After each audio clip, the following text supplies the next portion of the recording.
بسم الله الرحمن الرحيم الحمد لله رب العالمين والصلاة والسلام على أشرف الأنبياء والمرسلين نبينا محمد وعلى آله وصحبه أجمعين. All praises are due to Allah, and may Allah's peace and blessing be upon His Prophet Muhammad. Assalamu alaikum wa rahmatullahi wa barakatuh. Welcome you all to this important program which shall compromise 3 courses that cover the most important tenets that every Muslim needs to maintain and hold.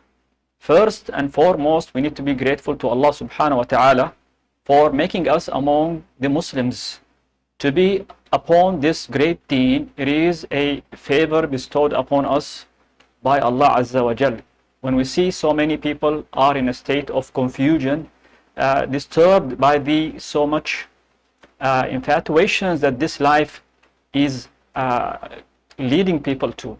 So once we do realize that we are chosen and guided by Allah subhanahu wa ta'ala, when many are misled and confused, are in a state of disturbance to know what the true religion is.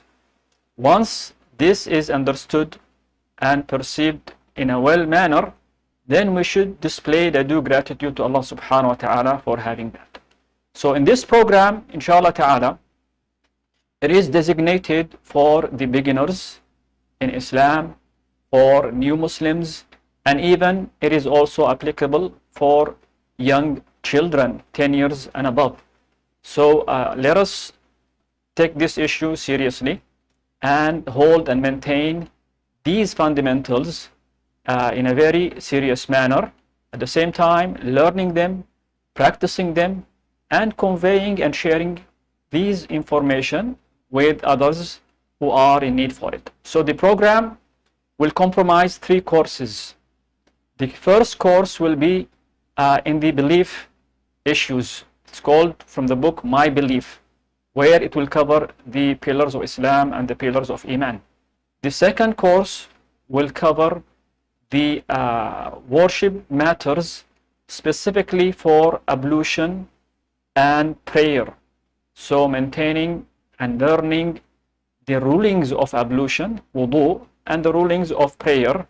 Additionally, we'll have the last 9 chapters of the Quran plus the first chapter of the Quran. So this course is designated specifically for Salah and what we need to do in Salah, what we need to maintain as rulings while performing the Salah. The third course will cover the etiquette and manners, or some of the etiquette and manners which were practiced in the Sunnah of Prophet Muhammad, peace be upon him. This being said, we need to understand that the Islamic religion is based on a important tenet, which is the oneness of Allah. If we look around these days, you will see the only monotheistic religion practiced on earth is Islam, where we see many of the available religions went to extreme in violating this most important concept, the oneness of Allah. In fact, the crux of the Islamic message is based on this matter, that Allah is to be worshipped alone without associating any partners with Him whatsoever. We do see that Allah subhanahu wa ta'ala stresses greatly this issue in the Quran and also in the message of Prophet Muhammad, peace be upon him. And we as Muslims do see that the mean to understand and learn what Allah subhanahu wa ta'ala wants from us is through the mean of knowledge. Seeking knowledge and working, seriously in that venue is something which is pleasing to Allah subhanahu wa ta'ala, and Allah loves those who will go along such a path. The Prophet, peace be upon him, said, like in Sahih Muslim, whomever goes along a path seeking knowledge, Allah shall ease for him a way to paradise. So the way to paradise, the quickest way to paradise, is to go along a path learning the Quran and learning the authentic Sunnah of Prophet Muhammad, peace be upon him. So once we understand that and go along a path, will get to know that the Islamic religion is based upon these two main sources, the Quran and the authentic Sunnah of Prophet Muhammad. The Quran is Allah's revealed statement to mankind, which is conveyed to us by Prophet Muhammad, peace be upon him, and it is maintained in the book that we have before us, the Quran. While the authentic Sunnah is the prophetic tradition, the statements and actions said and done by Prophet Muhammad, peace be upon him. And we do see that the Islamic scholars have given both sources great care in maintaining the means in which we make sure that they came through authentic sources and that there are no infiltrated misleading information or fabricated information is placed either in the Quran or in the authentic Sunnah. That's why we see the signs that checks for the narrators and the level of these narrators in memorization, their credibility and trustworthiness in maintaining and delivering the information, the hadith and the Quran is greatly looked upon. So when it comes to the authenticity of the Quran, we do see that it is mutawatir, meaning that it is conveyed by many to many, and no one can even think of tampering with the Quran because it was preserved by Allah subhanahu wa ta'ala, like said in the Quran, and also at the same time Allah had assigned chosen scholars of Islam who worked hard in making sure that this religion is saved and protected and transmitted in a manner that shows coherency and perfection and no violation or tampering with its content.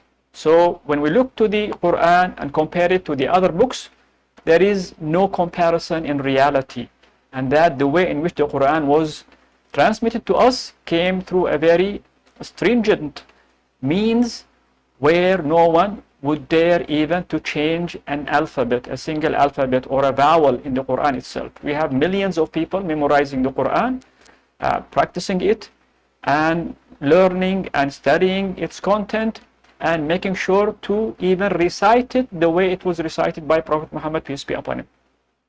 And as for the prophetic tradition, in the same manner, the Islamic scholars have made sure that whenever the statement or an action is transmitted to others, they make sure that those transmitters are credible and that they have strong memories, and they compare even their narration to the others to check whether they are good in memorization, to check whether they are not adding statements of their own to the statement of Prophet Muhammad, peace be upon him. So that's why we have books like Sahih al-Bukhari, Sahih Muslim, who are specialized in transmitting the statements and actions of Prophet Muhammad, peace be upon him. So this being said, we need to understand that in addition to the Quran and Sunnah, we may see scholars mentioning the consensus, meaning that rulings are based on the Quran and the Sunnah. And even when we look into the understanding of the verses of the Quran and the tradition of Prophet Muhammad, peace be upon him, we look into the practice and understanding of our righteous predecessors, the companions and the generations who followed them. How did they understand the Quran? Once we see that they all came into an agreement in a specific ruling without anyone differentiating from what they are upon, then this is a consensus where it's not acceptable for anyone later to come to question that consensus or even to dare and violate that consensus. So in this book, inshallah ta'ala, which is the first book, the first course, it's called My Belief. It's called My Belief. In this book, we'll go over the pillars of Iman and the pillars of Islam. The pillars of Iman covers the 6 articles of faith, which is required by every Muslim to believe in and hold.